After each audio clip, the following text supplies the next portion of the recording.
On November 19th, 2024, Microsoft launched Microsoft Flight Simulator 2024.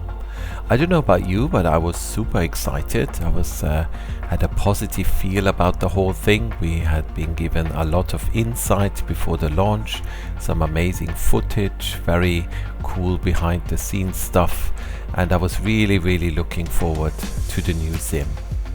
Now it is almost a year later. We're slowly but surely getting there, and I'm still not flying Microsoft Flight Simulator 2024 on a regular basis.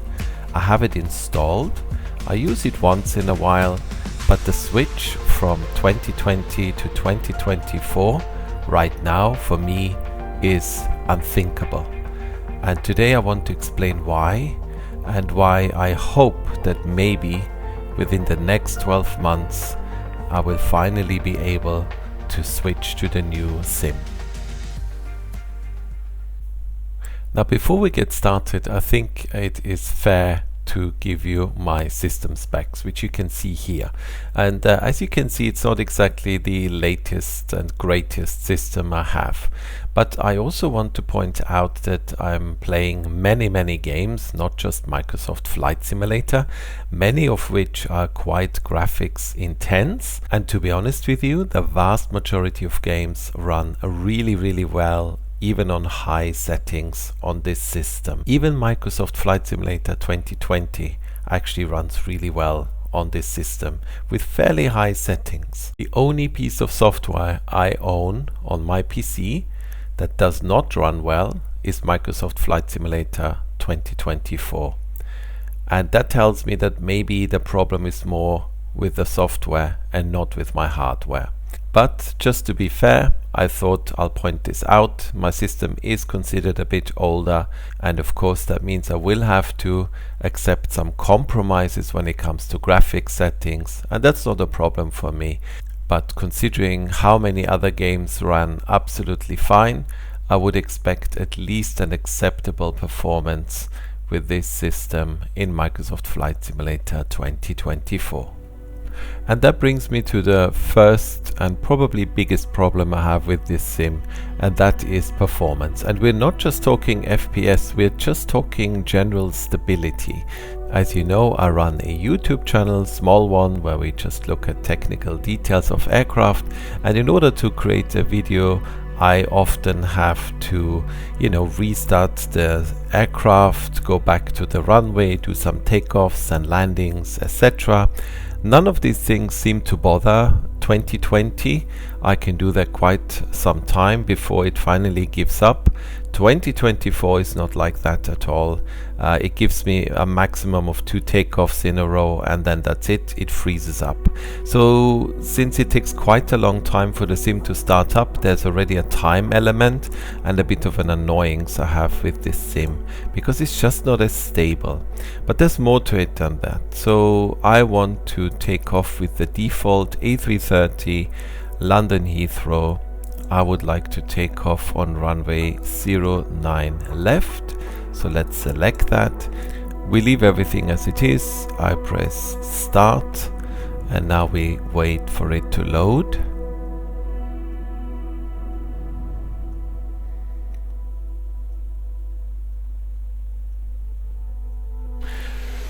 And here we are in the sim. Obviously, as you can see, we are on 27 right, even though this is not the runway I selected. So that's already the first thing. If I want to show you something at an airport with a particular runway, I actually wanted to make the Innsbruck videos in this sim. I gave up very quickly because it just didn't work. So you can't even select the runway you want to take off from. The sim will always put you on the same runway in each and every airport. So that's already, I don't know, not very good. The reason why I chose this place is because for my system this is sort of the worst case scenario. You may be able to tell I have very low settings now. I've switched off all the traffic. I'm getting around 30 FPS right now. Unfortunately you can't see the FPS counter I'm using, but just trust me on that. So it's okay, it's fairly fluid, but I mean the graphics are really not great. I have these jagged edges here and everything. If I want it to look nicer, I will have to up the graphics, and what happens then is that the whole thing becomes incredibly jerky. So sometimes this happens when I'm in the cockpit. Yeah, see, I use my mouse and it does this jumping around, and that's annoying because if you want to look at a specific instrument, you move the mouse and then the camera will shoot past it. So it's not a nice smooth experience, and also I find the FPS to be very up and down. I have 30 here now. When we take off it's gonna be more, it's gonna go up to like 50, which is fine, you know, I'm happy with that. But then at some point it will drop down to 10, sometimes 7, then it goes back up again. And these are all things I cannot have if I want to create a video. And also, to be honest with you, I mean, visually it is a bit better, but not that much. I mean, Microsoft Flight Simulator 2020 still looks great. I would argue that this looks about, let's say, 10-20% better, but the performance is at least 40-50% worse, and that trade-off to me just doesn't work. But there's some other things that I find a bit annoying. I mean, I also take a lot of screenshots. I'm part of some Facebook groups and stuff where we share screenshots. So let's have a look. I want to do a showcase, and I want to take a nice screenshot of this aircraft. So we're gonna come here. Let's place the camera somewhere nice.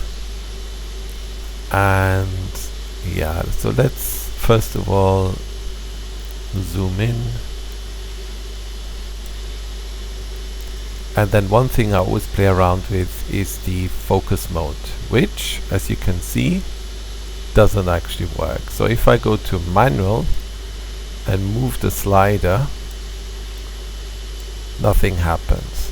So actually all of this is not connected to anything. It's a UI that actually doesn't function in any shape or form. And I don't get that, because we had this in the previous sim and it worked absolutely fine. So why have this UI if none of this actually works? Did anyone even test that? Or I don't know. And there's a lot of things like that, things that in my opinion should be working at launch, or if not, then just tell us that you will implement them later. But since the UI is there, I can only assume that they should be working, but for whatever reason they are not. In my channel we almost exclusively use the Phoenix A320. Now before I go any further, just very quickly, I'm always using the latest beta build of Microsoft Flight Simulator because I want to see what they're working on and test out the new features. I understand that sometimes things are not stable because I'm a beta version, but to be honest, if I want to do a video, I switch back to the stable version, and in terms of crashes and stability, until now at least, not much has changed. So this will be a typical way for me to start a video. We have an Eurowings A320 here set in Zurich. This is an add-on airport I bought back in the MSFS2020 days. It works fine here, but again I would like to just scan around, and as you can see, it's not smooth. The camera is just jumping around and it's just not a nice experience. The FPS here are between 26 and 30, which, you know, is not great, but should give you a fairly smooth experience. I cannot switch on any AI traffic. If I do that, then the whole thing just tanks. In fact, I get a warning message from the sim telling me that essentially I've run out of memory. So this is the best I can hope for. And now let's do the exact same thing in Microsoft Flight Simulator 2020. Okay, so same scenery, same weather, same time, and I'm running at around 72 FPS. And this is with higher settings than in Microsoft Flight Simulator 2024. So we are talking more than double the frames between the two sims. And I don't know about you, but I don't think this looks really that much worse. In natural fact, I sometimes feel like this looks better. It has to do probably with the settings I use here. So like I said before, I just at this moment in time, at least when it comes to making my videos and to using it for airliner flying, I just don't see the benefit of swapping over to the new sim, and that's a real shame because it does have some nice features. But look, I mean, even if I go around the aircraft, it's butter smooth, it's really nice. The FPS may drop slightly to like the lowest I can see here is 46. But apart from that, it's really nice and easy. If I go into the cockpit, yeah, this is much better. It's nice and smooth. If I want to zoom in on anything, I can just select the system I want. So it's just a completely different experience. And at this moment in time, I just don't see the benefit in terms of airliner flying when it comes to 2024 over 2020. Now all this sounds a bit negative and you may think that I really dislike MSFS 2024, but that is not true, because there's one thing where I believe MSFS 2024 beats the older version by miles. So let's look at that, because I think we need to also look at the positives of the new sim. The one thing where MSFS 2024 absolutely shines is when it comes to low and slow flying.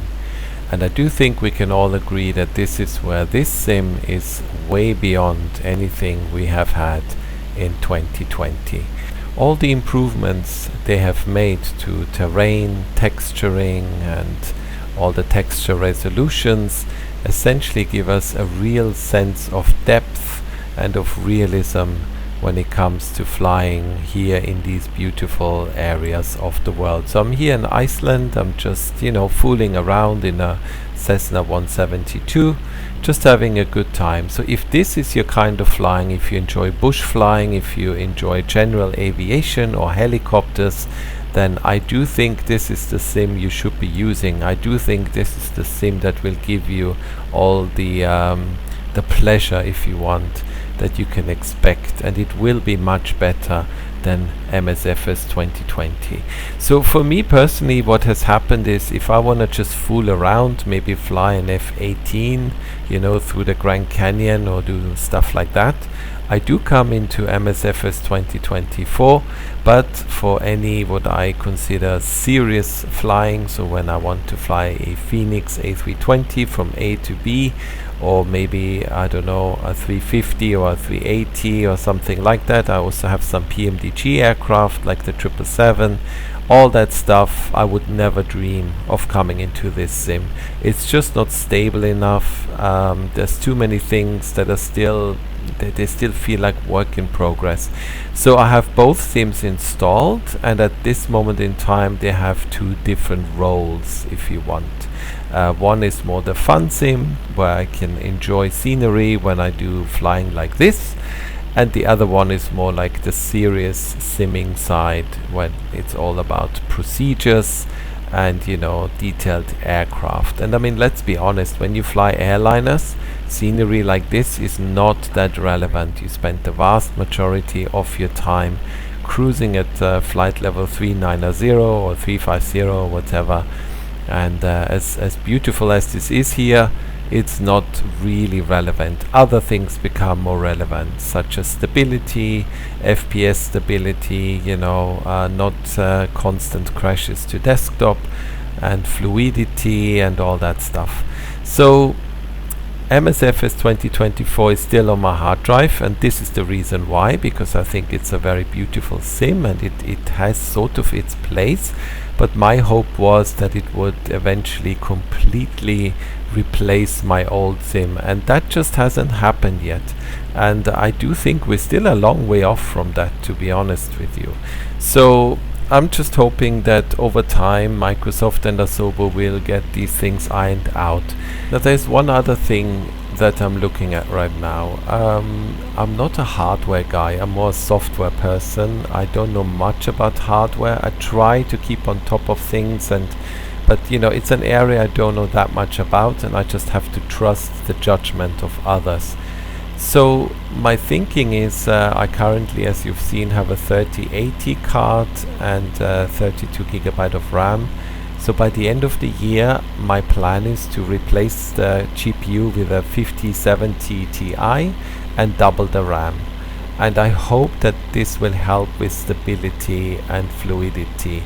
I know the jump from 3080 to 5070 Ti is not like huge, which is actually quite incredible considering they're 2 generations apart. Most people say I can expect a bump of 50%, which is not amazing, but you know, it's new technology. It gives me the option for inbuilt frame generation. I'm hoping that this will help, and bumping up the RAM is something that Microsoft strongly recommends. So this is another thing I'm looking at. The problem right now is where I live. I live in Spain. GPUs are still horrendously expensive. It's just unbelievable. The 5070 Ti, at least the ones of good quality, the ones I want, are around €1,000. I mean, that to me is just, you know, I'm hoping that the prices will normalize before the end of the year, and that I will be able to just, you know, swap those parts, and hopefully this will help a bit.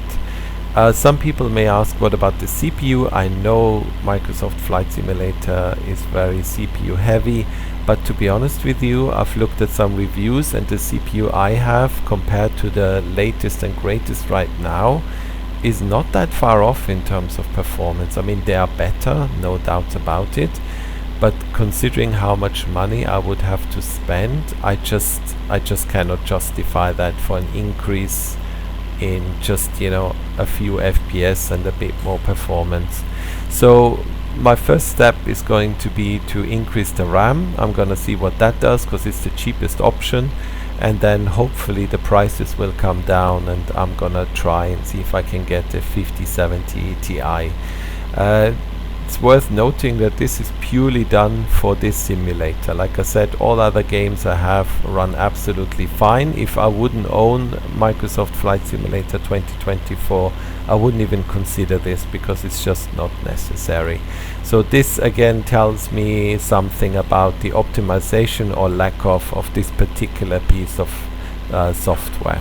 Okay, and yeah, so this sort of sums up my current situation, my feelings about the sim, and where I am with this YouTube channel. And that brings me to the end of this video, my explanation why I'm still flying MSFS 2020. I do hope that some of the things I've talked about will be addressed at some point.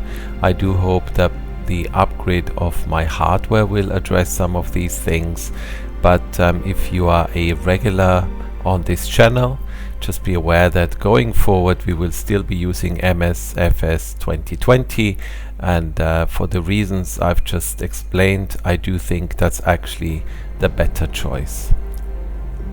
So as always, thank you for watching. I hope you found this interesting, a bit of a behind the scenes look here, and I look forward to seeing you in the next one. Until then, all the best. Bye bye.